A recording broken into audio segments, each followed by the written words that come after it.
नमस्कार, मैं अशोक कुमार पांडे और स्वागत है आपका टीसीएच पर। प्रधानमंत्री मोदी की रगों में सिंदूर बहता है, ये तो आपको पता ही है। कह दिया उन्होंने कि सिंदूर बहता है, हालांकि पहले वो बहुत कुछ कह चुके हैं। एक बार उन्होंने कहा था डेमोक्रेसी बहती है, एक बार उन्होंने कहा था कि पैसा बहता है, व्यापार बहता है। जब वो जापान में थे, कभी कुछ बहता है, कभी कुछ बहता है, और अब कह रहे हैं सिंदूर बहता है। भले सीज फायर करना पड़ा हो, लेकिन चुनावी फायदा उठाने से जो बच जाए वो मोदी कैसे हो सकता है। कई बार तो लगता है कि मोदी जी की रगों में और कुछ नहीं बहता है, सिर्फ और सिर्फ राजनीति बहती है, सिर्फ और सिर्फ चुनाव बहता है, सिर्फ और सिर्फ पावर और सत्ता बहती है। और इसी पावर और सत्ता को बचाए रखने के लिए, बनाए रखने के लिए ईडी, सीबीआई, इनकम टैक्स जितना कर सकती है करने की खुली छूट दी जाती है। अभी कल की ही बात है, मैंने वीडियो भी किया था उस पर, जब तमिलनाडु में आपने देखा था कि किस तरह से तमिलनाडु के एक मामले में सुप्रीम कोर्ट ने ईडी को कहा था कि आप तो अपनी लिमिट क्रॉस कर रहे हैं और जो देश का फेडरल स्ट्रक्चर है उसको नुकसान पहुंचा रहे हैं। अब आज सुबह सुबह जो खबर आई है, खबर तो कल शाम को ही आ गई थी, वो खबर है सत्यपाल मलिक जी के मुताल्लिक। सत्यपाल मलिक अपने आप में बहुत इंटरेस्टिंग कैरेक्टर हैं। एक जमाने में समाजवादी हुआ करते थे, उसके बाद भारतीय जनता पार्टी में शामिल हो गए और भारतीय जनता पार्टी ने भेज दिया इनको जम्मू और कश्मीर का राज्यपाल बनाने के लिए। एक बड़ी प्लानिंग के तहत भेजा गया और मलिक साहब अब जितना भी शोर मचा लें, लेकिन जम्मू कश्मीर में जो कुछ हुआ, चाहे वो 370 का हटना हो, चाहे जम्मू और कश्मीर को दो राज्यों में बांटकर, दो राज्य भी कहां बांटे, जम्मू और कश्मीर का एक जो हिस्सा था उसको केंद्र शासित प्रदेश बना दिया और दूसरा जो लेह लद्दाख वाला हिस्सा था और कारगिल का हिस्सा था उसको अलग कर दिया। वो भी केंद्र शासित प्रदेश है और वहां पर भी लगातार लोग परेशान हैं कि जो वादे किए गए थे वो वादे निभाए नहीं जा रहे हैं। ये सारा कुछ सत्यपाल मलिक जी का किया कराया है। वहां पर बैठ के राज्यपाल के रूप में, आपको याद होगा कि जब सरकार गिरी थी तब महबूबा मुफ्ती, उमर अब्दुल्ला और कांग्रेस तीनों ने मिलकर लिस्ट भेजी थी कि हमारे पास बहुमत है, हम मिलकर सरकार बना सकते हैं। और तब यही हमारे सत्यपाल मलिक साहब हैं जिनकी फैक्स मशीन खराब हो गई थी, इनको मिला ही नहीं था। तो जम्मू कश्मीर के राज्यपाल के रूप में खेल तो इन्होंने भी बहुत किए हैं, लेकिन उसके बाद अचानक इनका हृदय परिवर्तन हुआ और हृदय परिवर्तन होने के बाद राज्यपाल रहते रहते इन्होंने बयानात देने शुरू किए, ढेर सारे बयान दिए। और अब यह खबर आ रही है कि सीबीआई ने इनके खिलाफ चार्जशीट बना ली है। हालांकि कल ही इनका ट्वीट आया था जिसमें अस्पताल में बीमार दिखाई दे रहे थे वो, और उन्होंने कहा था कि मेरी हालत बहुत खराब है। एक नंबर भी कोई दिया था, आपने किसी व्यक्ति का नंबर दिया था पब्लिकली कि मुझसे बात करनी हो तो आप इनसे बात कर लीजिए, ये बता देंगे, मेरी हालत बहुत खराब है, किडनी में इंफेक्शन वगैरह का कुछ मामला है और सीरियसली बीमार होकर वो हॉस्पिटल में है। लेकिन उसी के साथ खबर ये आती है कि सीबीआई ने इनके खिलाफ एक चार्जशीट दाखिल कर ली है। अब जाहिर है सरकार के खिलाफ हो गए थे तो सीबीआई कोई इनको क्लीन चिट तो देने वाली नहीं है। क्लीन चिट तो तभी मिलती है जब आप सरकार के साथ होते हैं और इन्होंने बड़े बड़े आरोप लगाए थे। पहले देख लेते हैं कि इन्होंने मोदी सरकार पर क्या क्या आरोप लगाए थे। 2 नवंबर 2021 को इन्होंने कहा कि पुलवामा अटैक के समय PM Narendra Modi Corbett national park में अपनी शूटिंग करवा रहे थे। बाहर आकर पीएम ने एक ढाबे से फोन करके मुझसे पूछा क्या हुआ, मैंने कहा यह हमारी गलती से हुआ, तब मुझे चुप करवा दिया गया। हालांकि यह बयान तब भी मैंने सुना था और मुझे हंसी आई थी कि देश का प्रधानमंत्री ढाबे से फोन करेगा, लेकिन अब कोई वजह रही होगी कि उन्होंने ढाबे से फोन किया होगा। असल मामला जो है, इसमें जो ध्यान देने वाला मामला है वो तो पुलवामा का है कि पुलवामा अटैक हुआ, आरडीएक्स आया, बहुत सारा आरडीएक्स आया जिसको लगाकर, जिसको भिड़ाकर ट्रक में विस्फोट किया गया और हमारे कई सैनिक मारे गए। वैसी मौत तो कोई भी सैनिक कभी नहीं चाहेगा जिसमें एक कार आके, आरडीएक्स से भरी हुई कार आके आपके ट्रक से टकराती है और इतने सारे लोग मारे जाते हैं। उसके बाद पुलवामा चुनावी मुद्दा बना, बड़ा शोर हुआ। अर्णव गोस्वामी ने जो उस समय कहा था वो बाहर आया, we are winning like crazy, हम पागलों की तरह जीत रहे हैं। यानी पुलवामा पूरी तरह से चुनाव का मुद्दा बन गया। लेकिन अभी तक किसी को नहीं पता है कि आखिर वो आरडीएक्स आया कहां से। दूसरी बात जो इन्होंने कही वो ज्यादा इंपॉर्टेंट थी। देश के अलग अलग हिस्सों से हमारे सैनिक आ रहे थे और मलिक साहब का कहना था कि मैंने कहा था कि परंपरा के हिसाब से इनको हेलीकॉप्टर से लाया जाए जो सेफ होता है, लेकिन हेलीकॉप्टर नहीं दी गई और हमारे सैनिक ट्रकों से गए और जो कुछ हुआ वो आपको पता है। वहां से इनका रुख बदलना शुरू होता है और 25 अप्रैल 2023 को जब किसान आंदोलन चल रहा था हमारे देश में, उस समय इन्होंने एक के बाद एक ढेर सारे बयान दिए। एक जो बयान इनका था वो ये था कि देश बहुत गलत आदमी के हाथ में है, यदि किसान एक नहीं हुआ और केंद्र में बैठी सरकार दोबारा सत्ता में आई तो किसान नहीं बचेंगे, वे सबसे पहले खेती खत्म कर देंगे ताकि आप मजदूरी करने लगो, उसके बाद फौज को खत्म कर देंगे। इनका इशारा अग्निवीर की तरफ था। पूरे किसान आंदोलन में सत्यपाल मलिक जी लगातार बयानात देते रहे। 21 मई 2023 को उनका बयान था जिसका लब्बो लुबाब ये था कि आप बीजेपी को अगर वोट देंगे तो देश के अंदर तानाशाही आ जाएगी, न कोर्ट रहेंगे, न फोर्स रहेगी, न फौज होगी और न कोई ऐसा सिस्टम होगा जिससे इनको कंट्रोल किया जाए। 22 मई 2023 को इन्होंने कहा कि प्रधानमंत्री नरेंद्र मोदी अपनी नाक के नीचे भ्रष्टाचार कराते हैं, उसमें इनकी हिस्सेदारी होती है और पूरी रकम जो है अडानी को जाती है। और 6 मई 2025 को इनका आखिरी इंपॉर्टेंट बयान आता है जिसमें पहलगाम की घटना पर यह कहते हैं कि पहलगाम की असफलता के लिए पीएम मोदी को देश से माफी मांगनी चाहिए। इन्होंने अभी तक इसकी जिम्मेदारी नहीं स्वीकारी है। अब मोदी जी कहां किसी चीज की जिम्मेदारी लेते हैं, वो सिर्फ जो अच्छा होता है उसकी जिम्मेदारी लेते हैं, जितना बुरा होता है उसके लिए जिम्मेदार कोई और है। कभी नेहरू हैं, कभी इंदिरा गांधी हैं, कभी राजीव गांधी हैं, कभी राहुल गांधी हैं, कभी कोई है, कभी कोई है। अंग्रेज भी जिम्मेदार हो सकते हैं आज की समस्याओं के लिए। नहीं, अंग्रेज बिल्कुल जिम्मेदार नहीं हो सकते, अंग्रेजों पर कुछ नहीं कहते। मुगल जरूर जिम्मेदार हो सकते हैं आज की समस्या के लिए, भले 400 साल पहले उनका राज रहा हो, लेकिन मोदी जी जिम्मेदार नहीं हो सकते हैं। वो तो पहलगाम की घटना के बाद कह रहे हैं कि मेरे खून में सिंदूर बहता है। अब खून नहीं बहता, लहू नहीं बहता, सिंदूर बहता है। बीकानेर के देशनोक में भाषण दे रहे थे वो। खैर, प्रधानमंत्री मोदी हैं, कुछ भी कह सकते हैं। थोड़ा देखते हैं कि जम्मू कश्मीर के पूर्व गवर्नर सत्यपाल मलिक जी के ऊपर सीबीआई किस बात के लिए बिठाई गई है। यह मामला काफी दिनों से चल रहा है। असल में यह मामला है कीरू हाइड्रो पावर प्रोजेक्ट का, जो 2200 करोड़ रुपए का प्रोजेक्ट है जम्मू और कश्मीर के अंदर।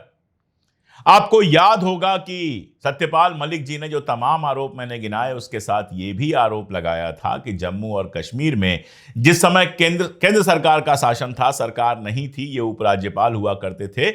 अभी तो मनोज सिन्हा जी उपराज्यपाल हैं और डायरेक्टली केंद्र सरकार के अंडर में आता है जब कोई भी केंद्र शासित प्रदेश बन जाता है या होता है।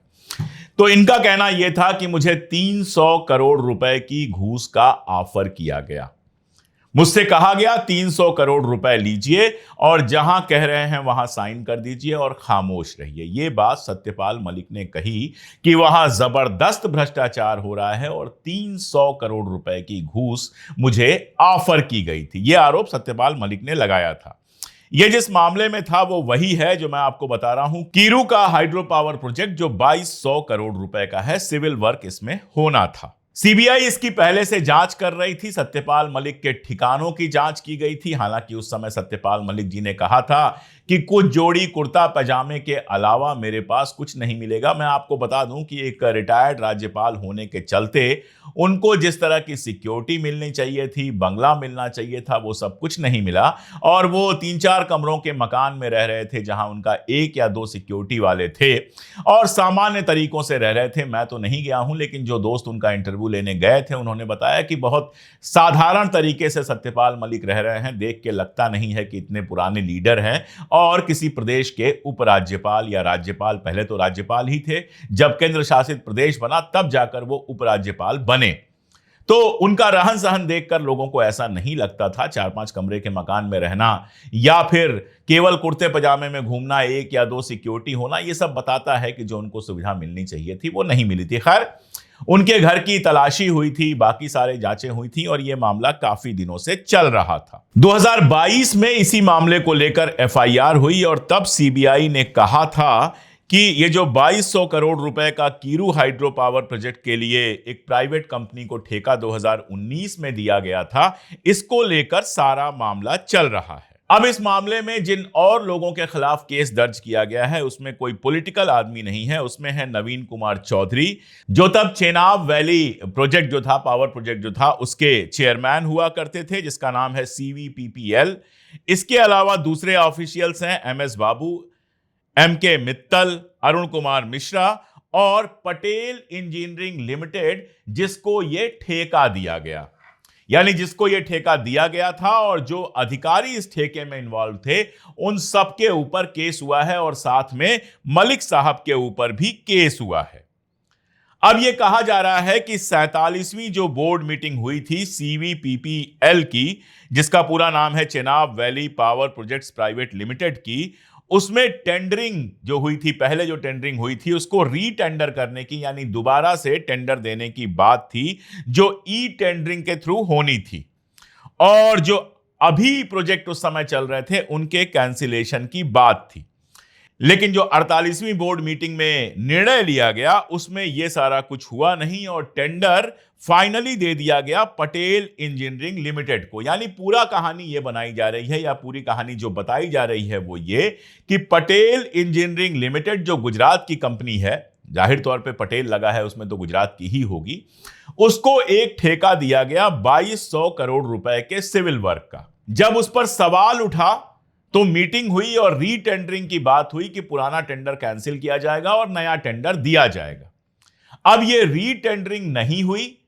ये जो 48वीं बोर्ड मीटिंग होती है चेनाब वैली कारपोरेशन की, उसकी जो प्रोसीडिंग्स हैं, उसका जो डिसीजन है, उसके बाद भी रीटेंडरिंग नहीं हुई और पटेल इंजीनियरिंग कंपनी से ही काम कराया गया। ये पूरा मामला बताया जा रहा है। मेरे 3-4 सवाल हैं। पहली बात तो ये कि जो आदमी करप्शन का आरोप लगा रहा है, आप उसके ऊपर FIR कर रहे हो, उसको बुक कर रहे हो आप, जबकि उसके घर की तलाशी ले चुके हो। आपके पास फिलहाल कोई मनी ट्रेल नहीं है कि अगर उसको पैसा मिला तो कहां गया, नंबर 1।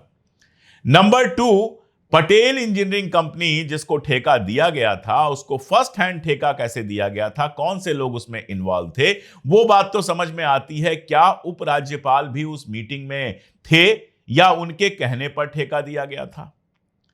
और नंबर 3 कि ये जो पूरा का पूरा मामला बनाया गया पटेल इंजीनियरिंग का और सत्यपाल मलिक जी को इसमें बुक करने की बात आई है, इसमें क्या पटेल इंजीनियरिंग ने सत्यपाल मलिक जी को कोई पैसा दिया था? फिलहाल तो जो कुछ सामने आया है उसमें पैसे की कहीं बात दिखाई नहीं दे रही।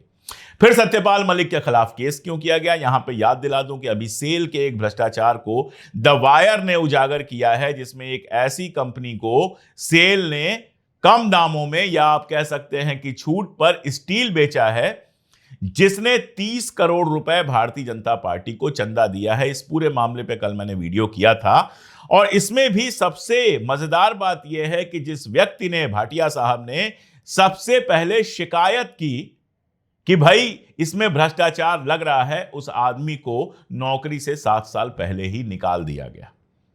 यानी जिसने भ्रष्टाचार की शिकायत की, जिसका कोई रोल नहीं था उसमें, उसको आपने नौकरी से निकाल दिया, सजा दे दी, और बाकी जिनका भ्रष्टाचार में रोल रहा हो सकता है, जिसकी जांच नहीं हुई है, वो सब खामोशी से बैठे हुए हैं, अपनी नौकरी कर रहे हैं।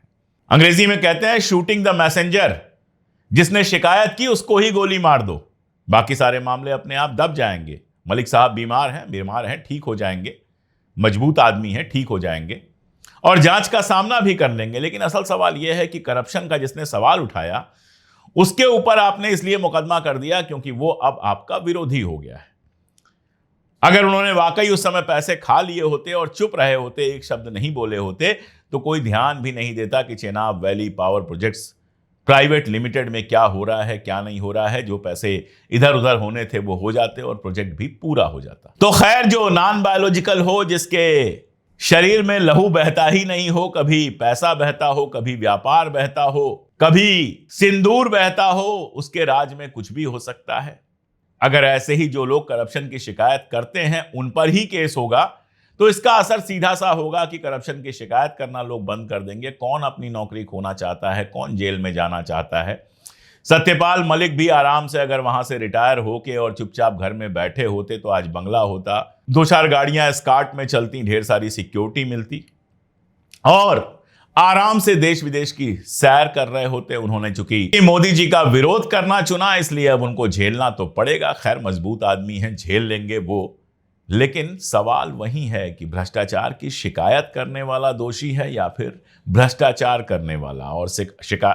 और बात वही है कि ईडी को कल सुप्रीम कोर्ट ने कहा आप अपनी लिमिट क्रॉस कर रहे हैं। क्या ये देखकर लगता नहीं है कि देश की सारी जो संस्थाएं इस तरह की हैं वो कहीं ना कहीं लिमिट क्रॉस कर रही हैं? सुप्रीम कोर्ट भी किसके किसके ऊपर निगाह रखेगा? आज के लिए इतना ही, बहुत शुक्रिया।